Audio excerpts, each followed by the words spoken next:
Have you ever been burnt out before? Have you ever felt like you were getting close to burning out? Or are you burnt out and you don't even know it? On today's episode, we're going to talk about for those who feel like they are getting burnt out and for those who feel like they are going in that direction. And we're going to talk about how to get out of it if you are currently burnt out.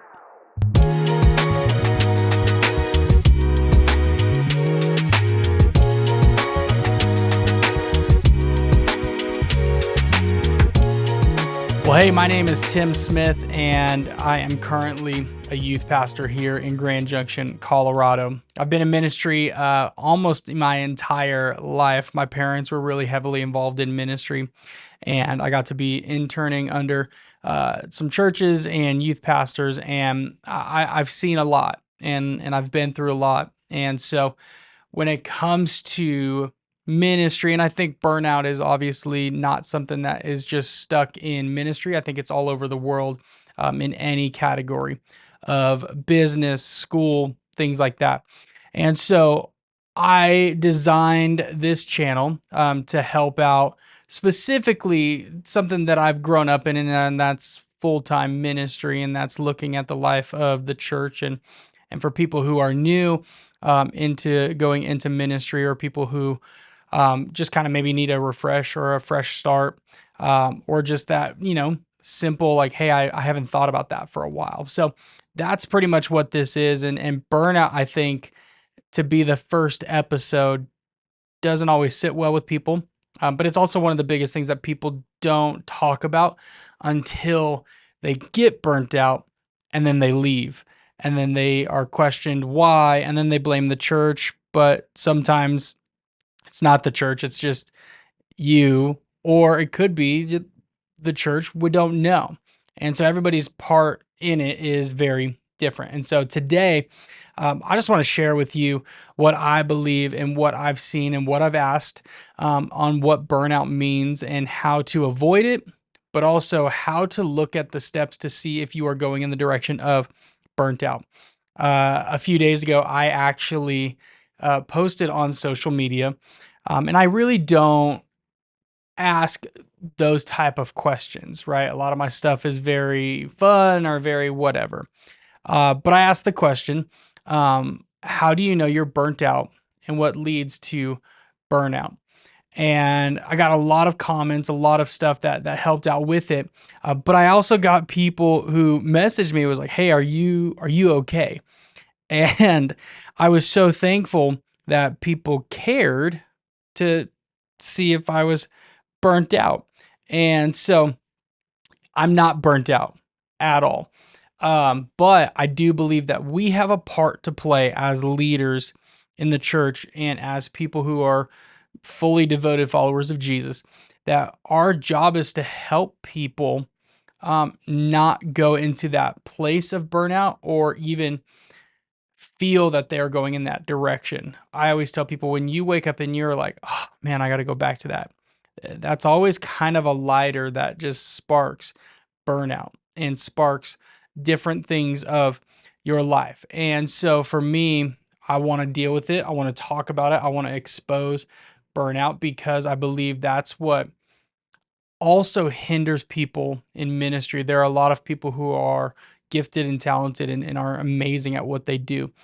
But because either A, they don't take care of themselves, they work too much, or sometimes the church is just running at such a fast pace that it's hard to figure out how do we keep it right.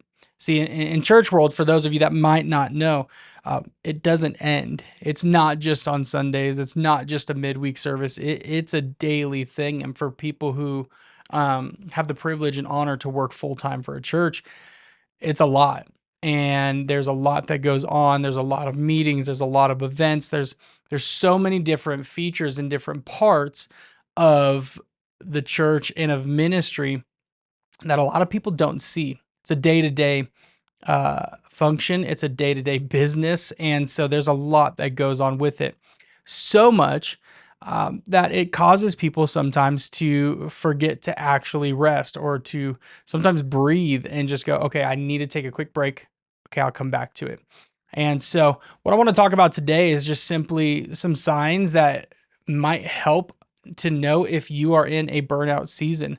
But I also want to share with you just some things that, from a biblical standpoint, as leaders and as just normal people who are trying to be just the best version of themselves, on how to honor the part of you that needs to rest in order for you not to go into burnout. But I just want to kind of share with you a little bit of what the answers were from the social media post. So isolation and building community of other leaders, also learning to say no.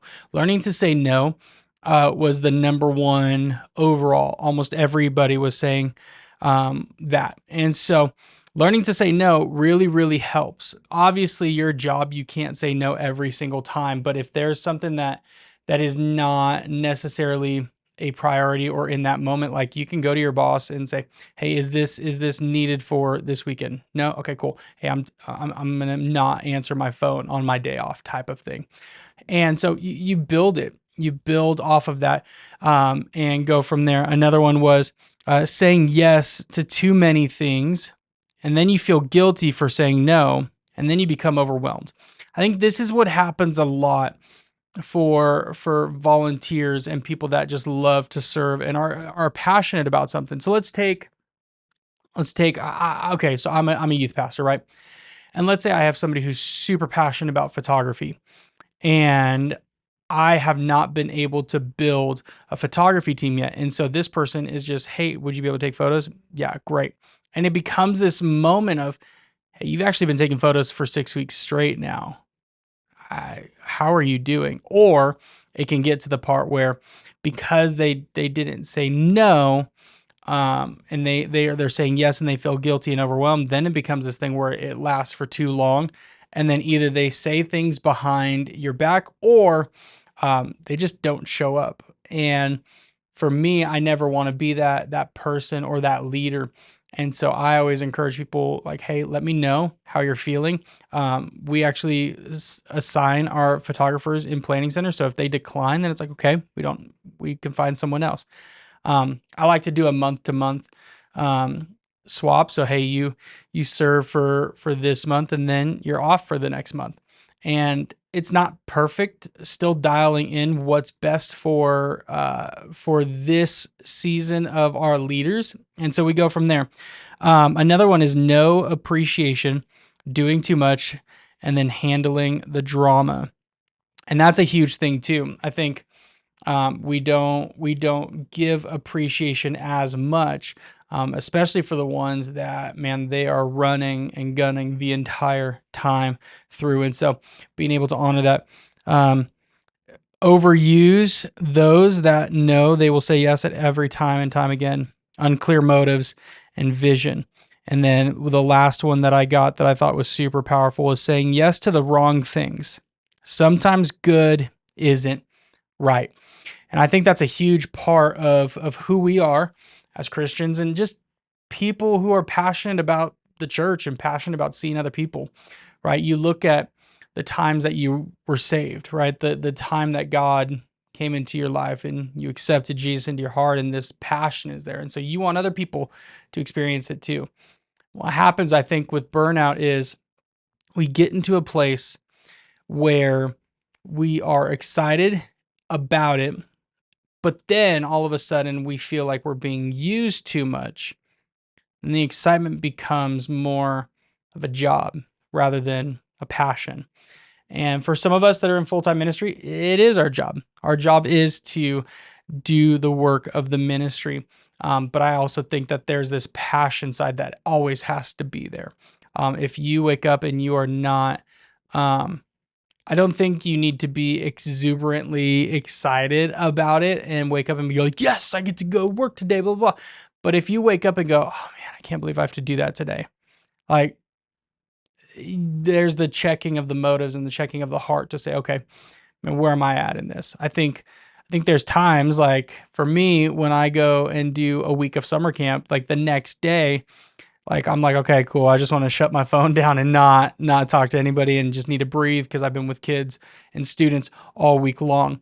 But if you're 2 weeks out of summer camp and you still feel that way, right? We got to check it. And so, what I want to do is I want to kind of just share with you some things and some spots that might help you understand if you are going into burnout season. Burnout is a state of physical and emotional exhaustion. And so, when you recognize these things early, it's very critical and crucial to address it before it actually becomes the main part of who you are.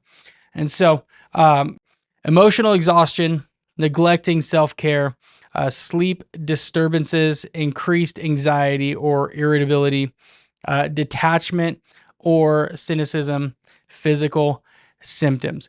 It's really like this huge thing, right? Loss of interest or hobbies or your personal life. And this YouTube channel is talking about life, ministry, and community. And so not only are we going to dab into what our ministry life looks like, but what does it look like in your personal? I think whatever you bring to the table, you bring back home with you. Sometimes whatever you deal with at home, you bring to your work table. And so understanding burnout and looking at, man, how is my emotional exhaustion? Am I coming in just not having it? Am I neglecting self-care? Am I just not caring about what I need to do to not necessarily present myself, but how I need to be, like the normal stages of that? Man, am I getting distracted during sleep? Is stuff coming up? Am I even not even sleeping? Am I scrolling through TikTok? Am I scrolling through YouTube and staying there for a very long time because I'm just over it? And so it's this huge thing, right? I think one of the biggest things is your signs of anxiety, and you're just really quick to be irritated by things. I think there's moments to have for sure, but if it's an everyday situation where I'm constantly irritated at life and irritated at even the small things, and what does that say about it? Loss of interest, hobbies in your personal life. I think that's it's a clear one where it's like, hey, let's go hang out, let's go do this. I just don't want to do it. Okay, cool. And then like the fifth time, you're just not it, right? And it's the understanding of doing life with people, building community. It matters, right? We come in and we do our job every day, not so that way we can check it off our to-do list, but I think it's because we are called to it. And even if we're not called to the job, so let's say you work for a coffee shop, right? And it's not exactly what you want to do for the rest of your life, but it is a season that you are in. And so the understanding of like, man, I'm not here just because I need a paycheck. It might be. You might just need to be there because that's where you're at for the season until you find your dream job, whatever that looks like. But understanding, okay, I'm here, I got to make the best of it and go from it. And I used to work for a coffee shop, and it was really, really intense. And then it was really, really boring. And so you never know what you're going to get. And that's the same thing in ministry. You're going to have some really, really high level events and energy. And then there's going to be some days where it's like, okay, my job's done. I got everything off my to-do list today. What do I look for next? And so for us, having outside hobbies of your work changes the game, and building solid community. So if you are looking at those different avenues of saying, man, I don't know if I'm getting close to burnt out, or you're at the point and you're like, I'm burnt out. I'm done. Like I've gone through it all and I'm over it. What if I was to say that there's a way for you to get back into what you love to do? Let me just share with you some solutions that not only do I see just in an everyday life, but they're also biblical too. And in the comments and the note sections, we'll put scripture references for you as well. But the number one thing that I'm 30 years old and I have seen it all, and it comes to this one, is rest and Sabbath. And it is extremely difficult for churches and just for people to lock this in. I have worked for churches where on my day off, it's my Sabbath, and I get text messages all the time, and I need to come into the office, or we have this coming, and it just doesn't work, right? And then I have some where, man, they take it super seriously. We will not text on your day off. We are going to honor the Sabbath. We're going to honor your work and go from there. And so when it comes to understanding the burnout of where we're at in life, and if we are getting close to burnout, I think that's the biggest one. What do we look like, right? As a team, like for me, I try really hard not to message my team all the time. Now they're all volunteers. They're not staff members or anything, but I still need to honor them. And I know that, hey, we have an event on Friday, so I'm not gonna ask anything on a Saturday, right? I'll honor them. Hey, we had a great event on Friday night. Thank you guys so much. But I would love to try to do that on that Friday night as soon as the event is over. So that way I honor those days off because I also need time off too. And so for us, rest and Sabbath. Sabbath is literally in the 10 commandments, right? And so if we're on a biblical standpoint, I think it's very difficult to say that to follow the 10 commandments, but also you can work on your Sabbath. I think there's something really important for us as leaders and just followers of Jesus to honor our days off and to be in that mindset of saying, man, I have to do this, because it's not just for me to just kick back, relax, and watch Disney movies. No, it's for me to honor the work that I've put in so that I can be in this direction. I've seen people time and time again injure their relationship with their families because they work on their days off and they don't catch a break. I've seen families disappear. Like I've seen it. I've seen parents and spouses and couples not make it because they don't take this part seriously. They're all about the hustle and grind, and I think that's going away. I'm really praying and hoping it is, but for a really long season, it was just this hustle and grind mentality. Um, and it killed a lot of people spiritually. It damaged a lot of people mentally. I have a friend who was moved to a different city and just ran hard in ministry and did more than what they signed up for, and it was just kind of given to them. And these people, they do it well, and they don't like doing poor quality stuff. And it got to the point where he got super sick. And it was finally the Lord saying, okay, time for you. Why? Because in that season, it wasn't him throwing everything on him. It was the team throwing stuff on him. And so I think for leaders, we have to be really diligent and really honorable when it comes to people's day off and Sabbath. Like for me, I never want to text my senior pastors and my lead pastors on their day off, because lead pastors are no joke. They go through a lot.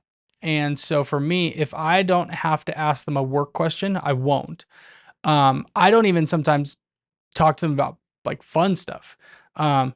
Because I used to have a pastor and one of my bosses, they would send me something funny, right? Something, I love Christmas, so they'll send me Christmas stuff.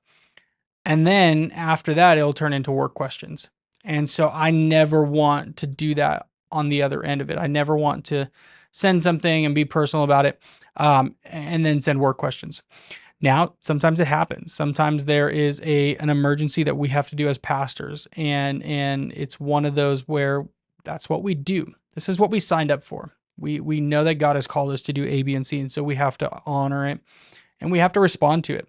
And so there's times where we do that, but as leaders, we have to delegate. Okay, I'm doing this now. I'm going to take care of this later and stuff. And so thankfully, the church that I get to serve under now, they're really respectful in that. They understand what rest and Sabbath look like. They understand that, hey, we are a church that has seasons where we run pretty heavily, but they also are very big on resting heavily as well.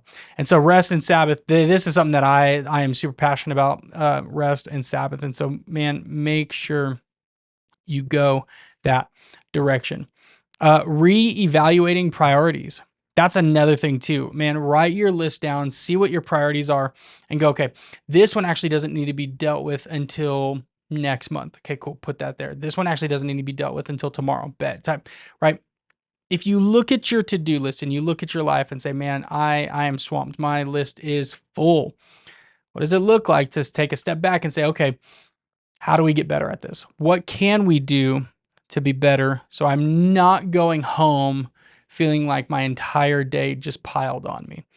Because what you do is you don't want to go to work, you don't want to get stuff done, and then run into the habit of going home and taking your frustrations or your hurt out there. I think there's healthy conversations. Hey, how was your day? It was wild. This, but I'm good, right? Like in ministry and for us as leaders, and we have to be there for our families. I grew up with parents in ministry, and I wish that was a little bit more um, understood in that time of season. And for me, I don't have a family. I got a puppy.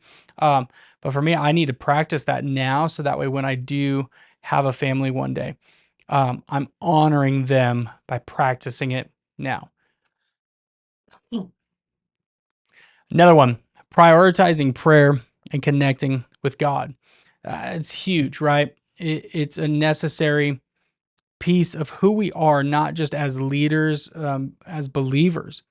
Is like you can only take someone as far as you've gone. And so understanding that I have to put in the work to read my Bible, to pray, and to connect with God is huge.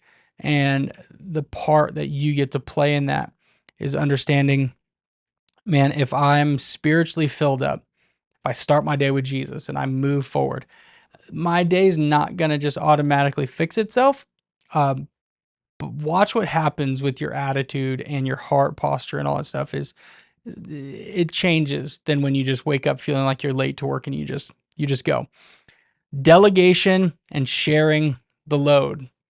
This one is a huge one. This one is one that people think that they have it all together. Well, I'm not going to give it to them because they're not going to do it right. Okay. Have you ever thought about building a template for them and saying, hey, here's kind of what I'm looking at. Why don't you just build off of this? The ministry assistant that we have here for the youth ministry is awesome. And she's like, yeah, I can do that. Cool. And then I walk with her and say, hey, this is kind of what I'm looking at. Can you let me know what's your thoughts on it? And there'll be times where she's like, well, this is how we've done it. And this is what works with the culture of our students. Awesome. Let's go with it. And then there's times where I was like, hey, that's actually something that would look really, really cool. Let's do it. And so you're balancing it out and you're taking the workload off of you or off of them. Like there's times where, she's super busy. I'm like, hey, I can actually make that real quickly for you. Let me just bust that out real quick. And so we work together and we share the load. And we actually set up for youth ministry on Tuesdays. Our church is super gracious enough to let us set up on Tuesdays unless there's an event happening. And so instead of her just setting it up on Tuesday and me going, well, I got to work on my message, all this stuff, I have to delegate and be better at prioritizing my work schedule.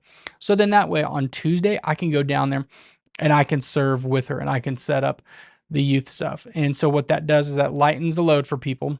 It builds community, but I also believe that it builds trust. Like, hey, you're willing to change your schedule to help do this, or hey, you're willing to stop what you're doing because you feel like that is a priority to help me do A, B, and C.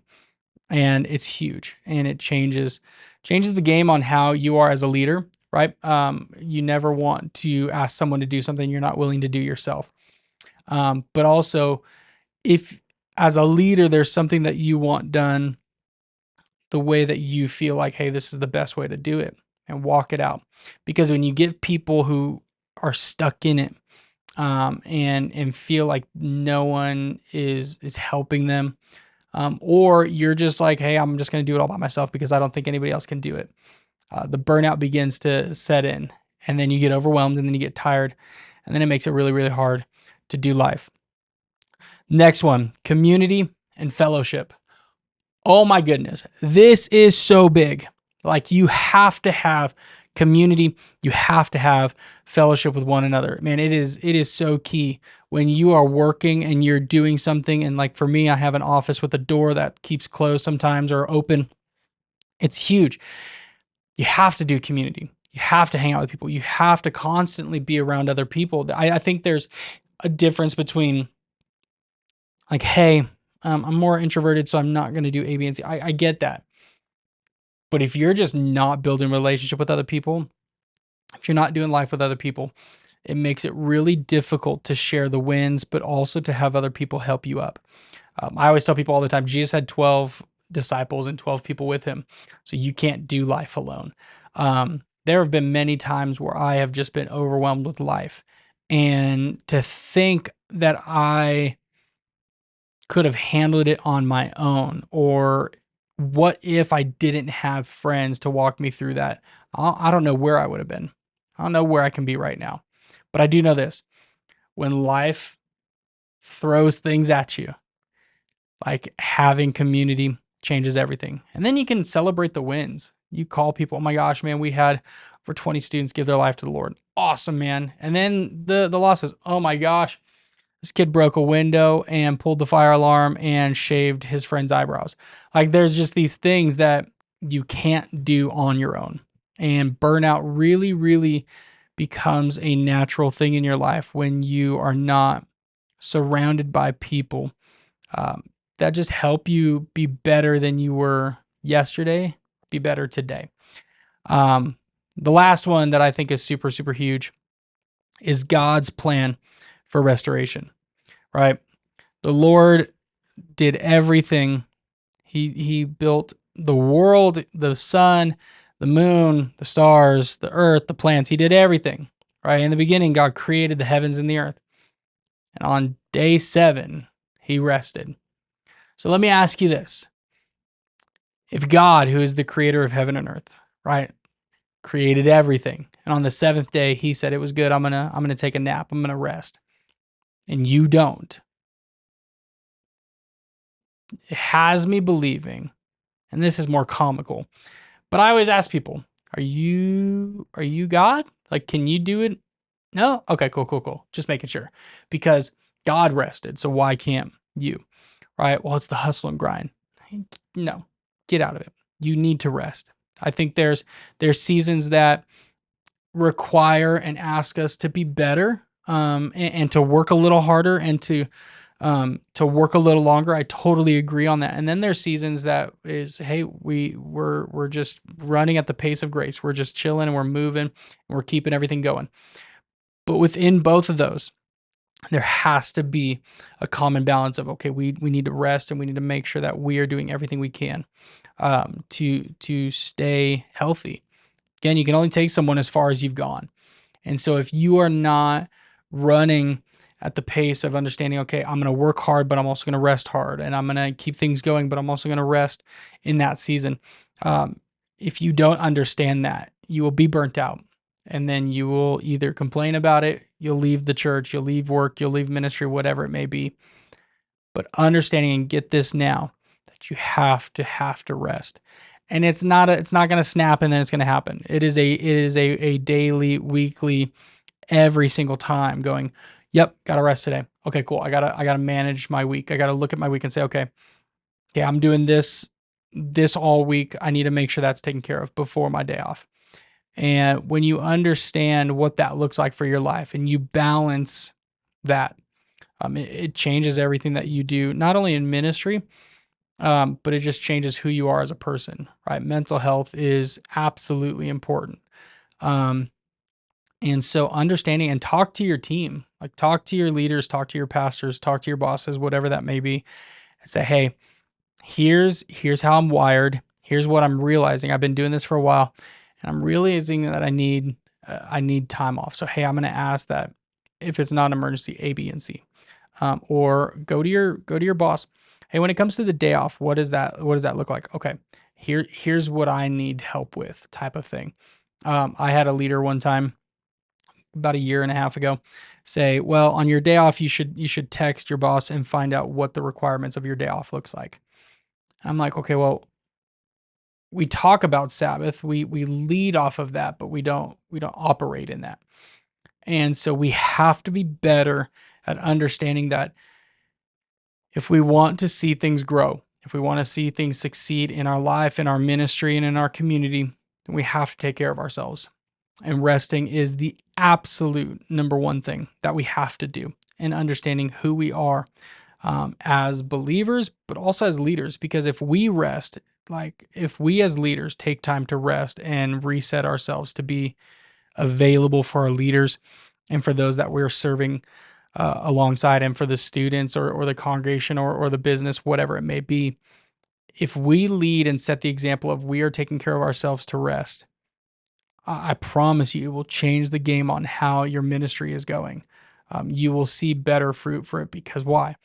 Because it starts at the top. And if you honor God by a Sabbath and resting and taking care of yourself, it changes everything. And so my hope and my prayer for you guys is that in this season of life, whatever it is, it could be, I'm not even close to being burnt out, but I just want to know how to not get burnt out. Or you're burnt out and you're like, I don't know what to do. Start looking at these. Look at your rest and your Sabbath, your priorities, your prayer and connection with the Lord, and delegating and lightening the load, and building community with people. When was the last time you had a game night or potluck at your house? And understanding that your ways are not always that great, and God's plan for your life requires you to take care of yourself. And so what does that look like? How do we build off of that? And how do we become better tomorrow than we were today? And so I thank you for watching, and hope you guys were able to see something, learn something, and ultimately grow to be better leaders in life, in ministry, and community.